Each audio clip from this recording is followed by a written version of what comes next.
In this video, I'm going to show you the process that I use for creating this ring with three 3mm faceted stones as the centerpiece.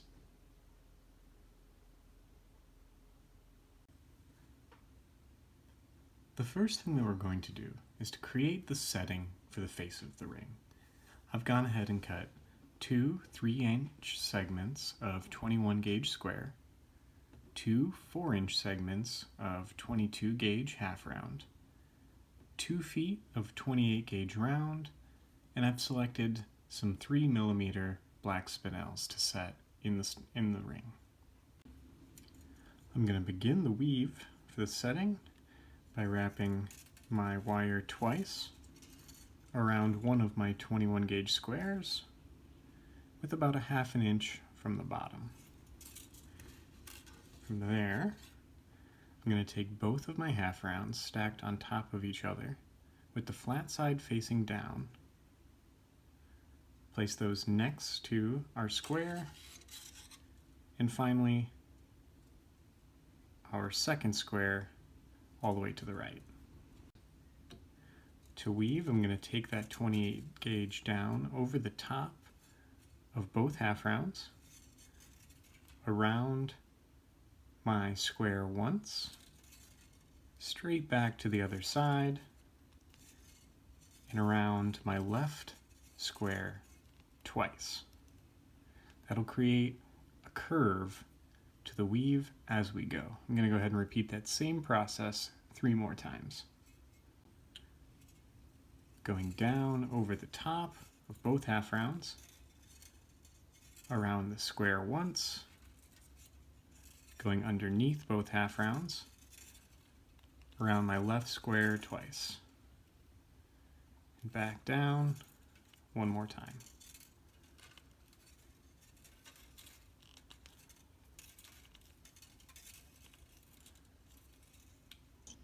Here's a close-up of the weave currently. The curve will become a little bit more exaggerated as we continue to work through the rest of the weave.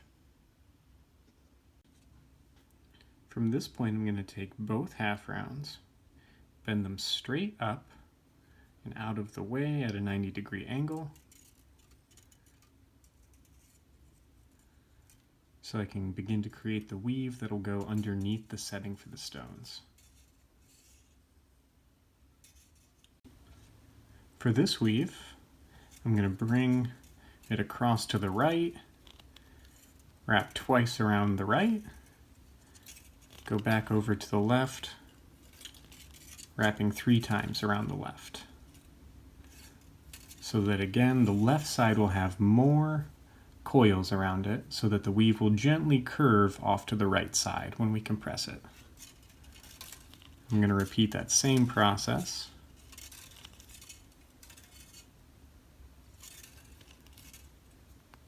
Till we've reached the length that we need for it to sit comfortably underneath the stone.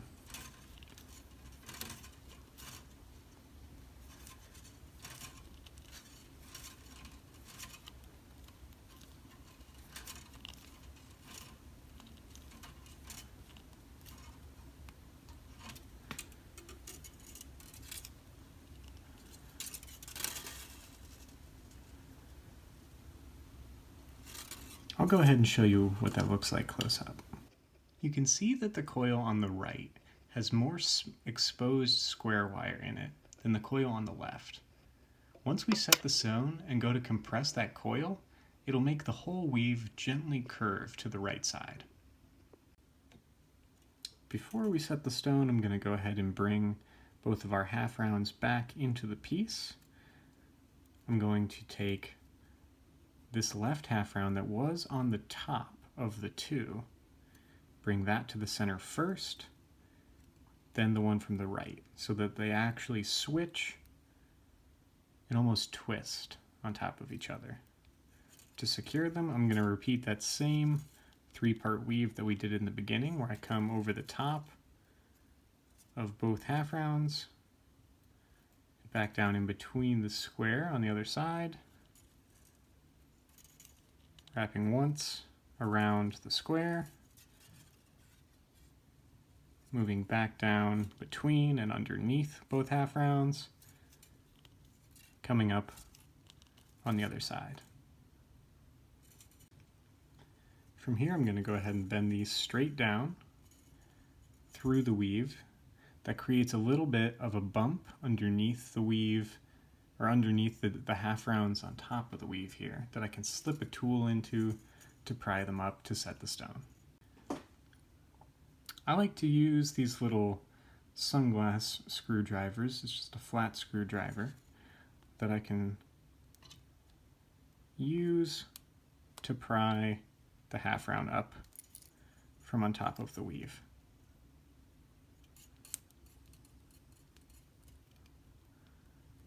Just enough to be able to set or slide the stone in with the culet of the stone facing down.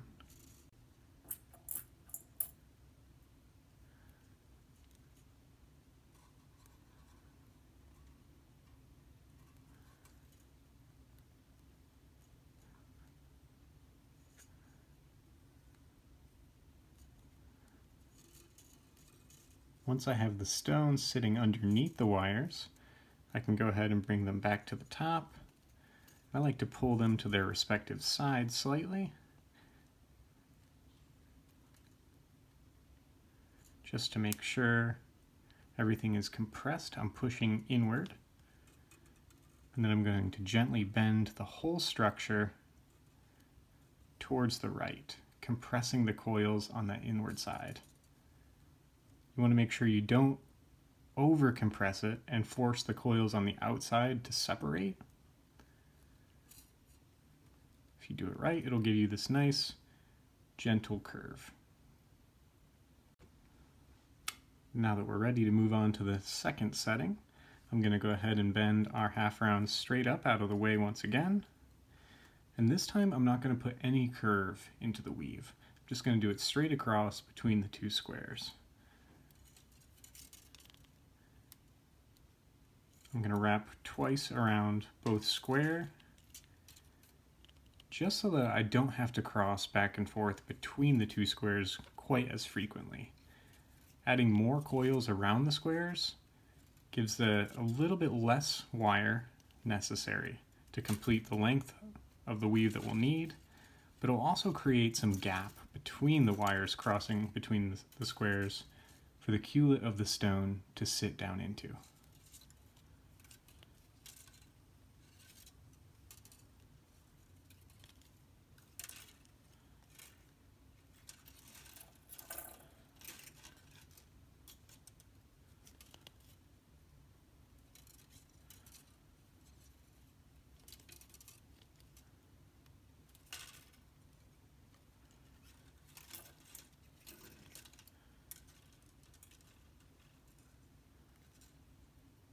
Should be the perfect length. Next, we're going to go ahead and repeat the same process, bringing our half rounds back into the weave, bringing my left one, which was on top originally, back to the center first so that it'll be underneath the right half round, and weaving around over the top of them, connecting to the square on the other side, going beneath them, back to the square on the right.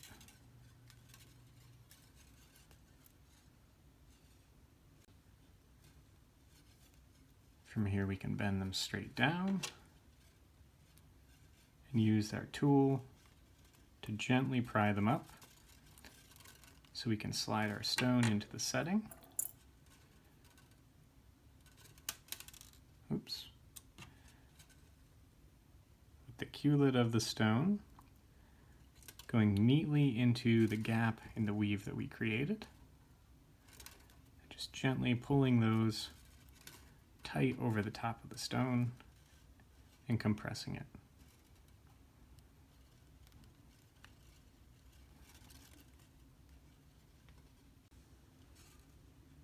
For our last stone, we're pretty much going to repeat the same process that we started with, but curving to the other direction. So as we're working through the weave underneath the setting for the stone, we'll be wrapping twice around the right square and only once around the left square. I'll go ahead and bend both of my half rounds out of the way and start the weave.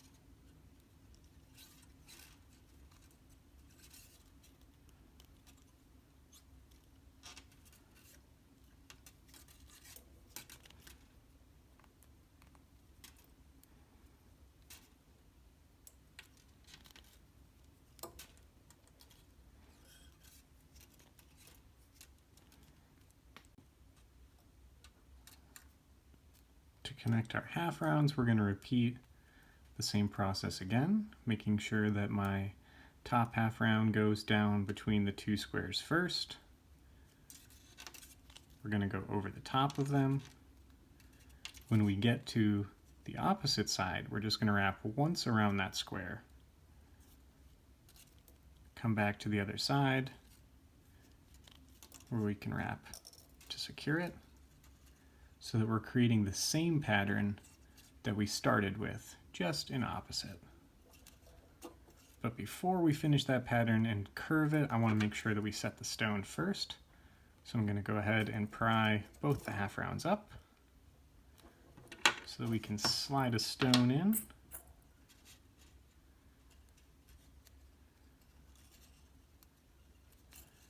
And secure it into place first.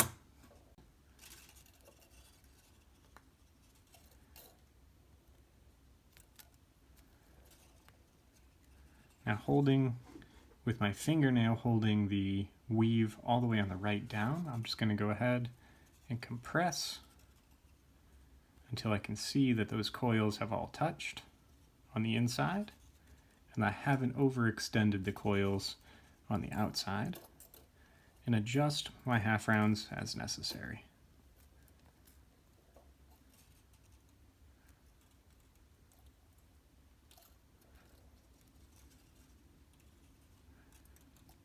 Once I have them in place, I'm going to go ahead and finish the weave between the squares, securing the half round in place.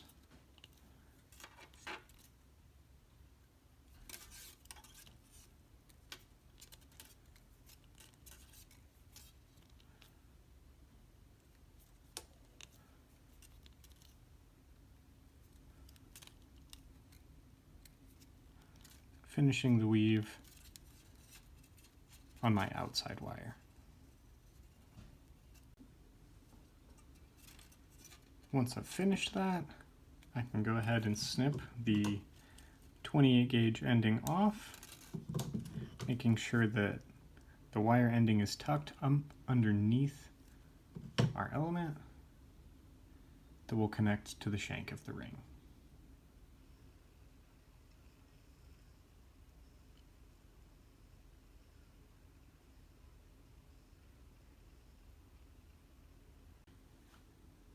For the shank of the ring, I've selected 3 segments of 6 inches and 21 gauge square, 6 inches of 16 gauge half round, and 2 feet of 22 gauge half round. I'm going to start by finding the center of our 2-foot segment of half round, just by gripping it at the 2 ends evenly until I find the center of the half round. Next, I'm going to wrap the half round around all 3 of the squares, making sure that they sit nice and flush together. I'm just going to wrap it twice on each side of the half round around.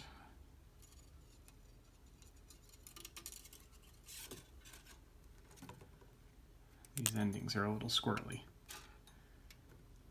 Once I've reached that point, I can actually slide it until I find the center of my two squares. I want this to be the dead center at the bottom of the shank of the ring. It may help you to go ahead and place it directly on a ruler so that you can find the exact center. So in this case, if we're using 6 inches for our shank, it would be at the 3-inch mark. From there, I'm going to go ahead and clamp it so that it stays in place and it's flattened the squares together. And I'm going to go ahead and wrap the half round down both sections. I like to keep count of the rotations that I'm passing so that I can make sure that this section stays in the dead center of my ring shank. I went ahead and wrapped 50 times around one side, and I'm going to go ahead and wrap 50 times around the left side. I did it out from under the camera because these wire endings are pretty long and they kept bumping into the camera, making it a little bit distracting.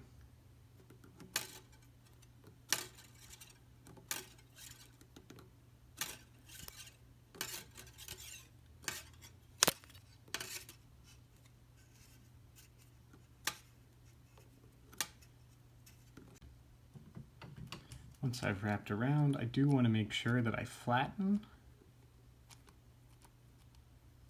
those coils just to make sure that my squares are continuing to sit flush together inside the coil of the shank. In the case of my ring, I'm making a size 7, so I want to go ahead and place it on my mandrel to see approximately how many more coils I would need to complete. In this case, I'm going to go ahead and wrap it around twice on both sides. That should be the perfect length that I'm looking for. Once I have everything ready to go, I can go ahead and snip my half round endings off. And I can pinch those down onto the top side of my ring shank. And I can go ahead and begin forming it around the mandrel. When it comes to this crossing section of the shank on the mandrel, you want to make sure that it matches the way that you curved your setting. So in my case, if I turn my setting on its side, the top side is going to be on the right versus the left side going down towards the bottom. I want to make sure that these cross in the same way. So you can see going towards the right is on top of the shank and going towards the left is underneath. That way when we go to set this on top of it, the wires will naturally be following the same line that we've already established with our setting. To connect the shank together, we're going to go ahead and take our 16 gauge half round. I originally had cut 6 inches for this job, but looking at how much coverage we need, I've decided to switch it out for this 4-inch piece of 16 gauge half round. First, I'm going to repeat the same process that we used with our longer half round for the shank just to find the center.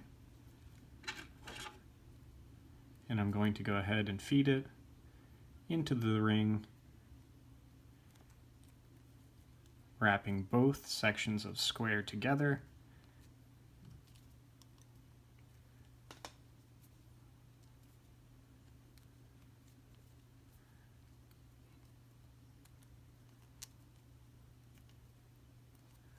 Once all the way through on both sides. From here I can make any adjustments that I need to make in the size. I can slide it down on the mandrel so that it gets a little larger, or I can pull my 2 sections of square to make it a little bit smaller.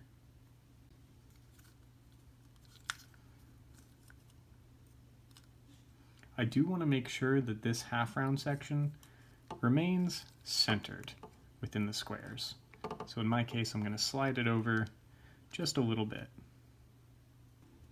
Once I have it to size, I'm going to go ahead and wrap the rest of my half round around the 2 square sections, fully closing off the shank.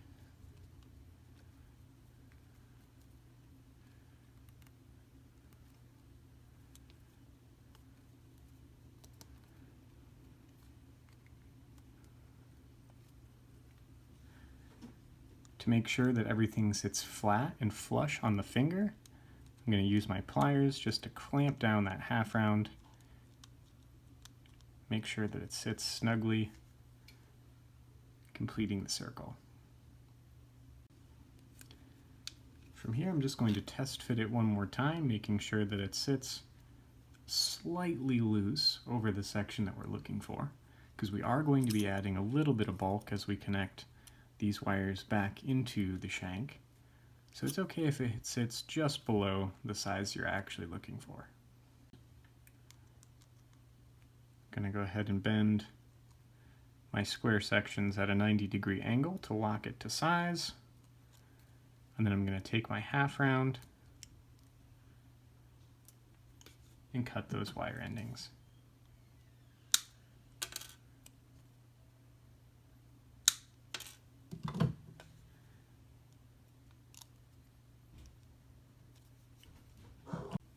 Next, we're ready to go ahead and connect our setting to the ring. I'm going to place it over the top of that 16 gauge half round, holding the shank together, with my center stone placed in the center between both sections of square.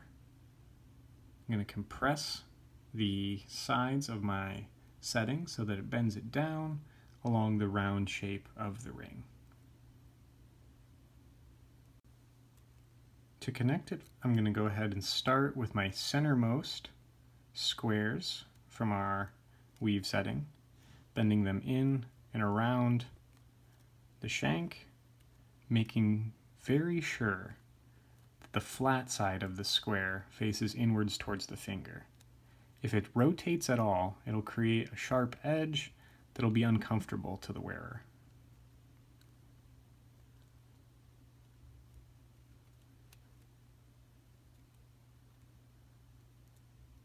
I want to make sure that it stays centered.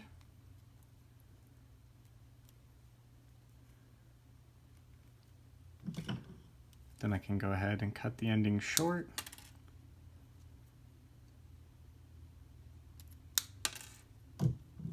And tuck that wire ending up around the shank underneath the weave.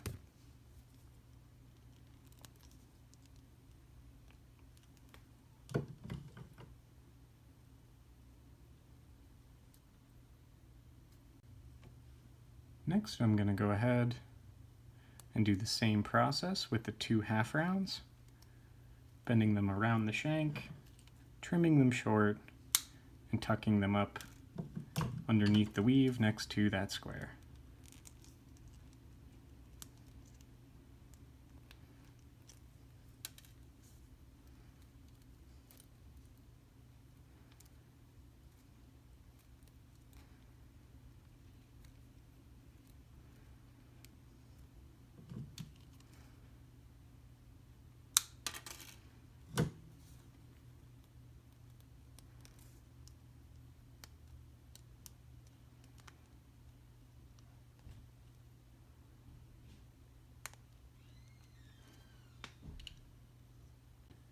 And then last, I'm going to go ahead with the square again, following right outside those, making sure that the flat side of the square is what will be in contact with the wearer's finger.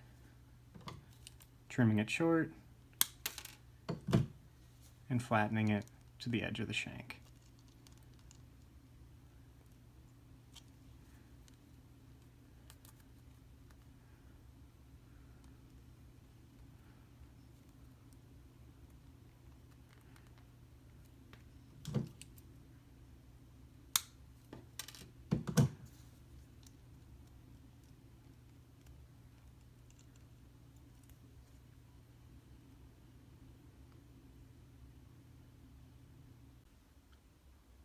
Now to finish off these wires and decorate the face of the ring, I've cut a foot of 26 gauge round. And I'm going to connect it to the centermost square on one side, wrapping it twice around the square,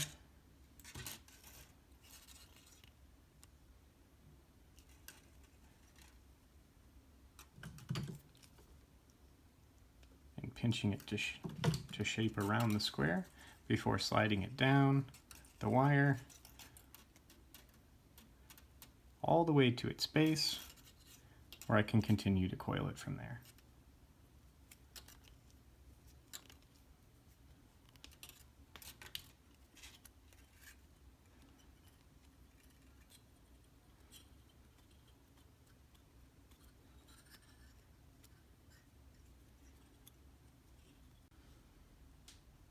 After I've coiled a fair amount of it, I'm actually going to go ahead and work on our next coil. Starting on our next square, I'm going to go ahead and wrap it around in the same process, wrapping it 3 times around before pinching it so that it'll stay to shape, and sliding it down to the base of the square.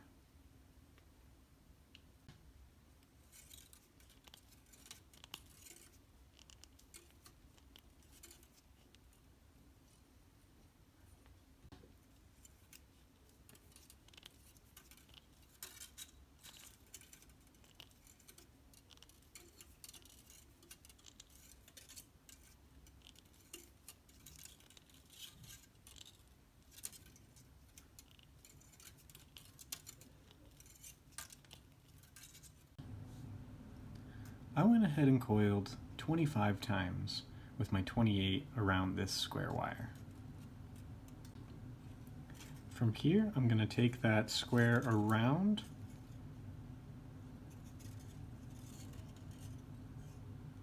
my coiled 26 square and set it in between our setting and that square, and trace that one with our outmost square. I want to make sure that these stay parallel to each other so I can use the remaining 28 gauge that I have to connect them together in a coil.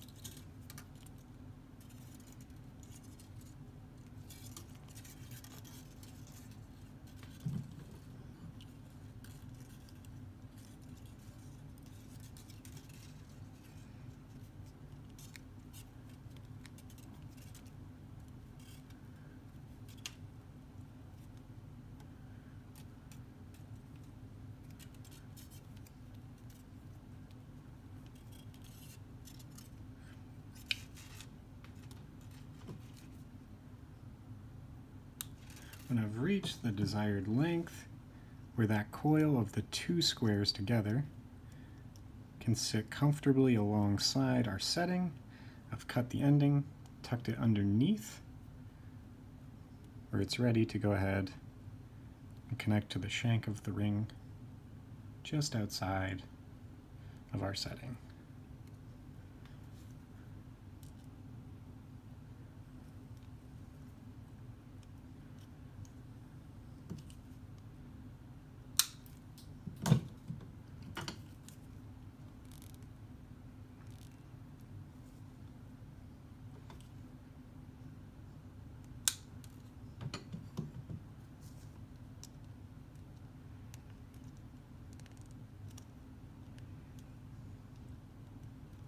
Once I've connected that, I can go ahead and connect our 26 gauge coil to the outside.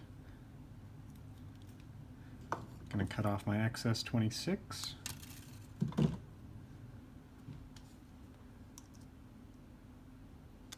Bring my square through the shank. Cut the excess and tuck the ending in. I'm going to go ahead and coil my wires around my squares again, and then I'll show you this wrap and connect part one more time. Okay, now that I have my 26 gauge coiled around my innermost square, and I have my 28 gauge coiled around the second square 25 times, I'm going to go ahead and bring it up over the top of the 26 and then follow it with my outermost.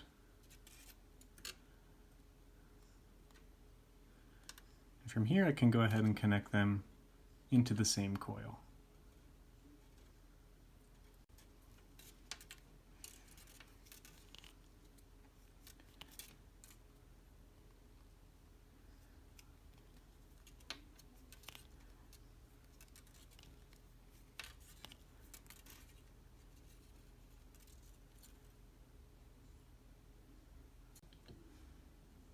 Once we have everything coiled to length, it's just a matter of tucking it through the shank of the ring, making sure that my squared flat edges are facing out, trimming it to size, and tucking it up underneath the coil.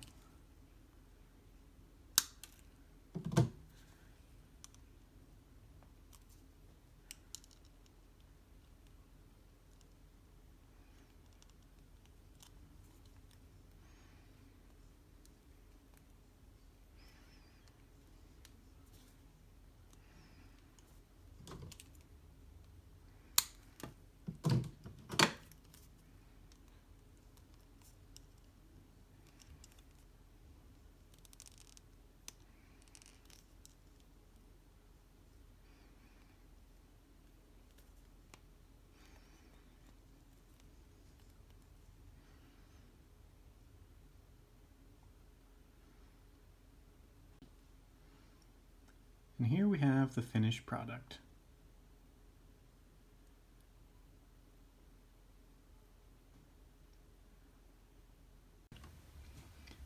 As always, a huge thank you goes out to those who are already supporting the channel through Patreon. The names that you see on the screen now make it possible for me to be able to continue to make these videos. If you're interested in helping support the channel, check out the link to my Patreon in the description of this video.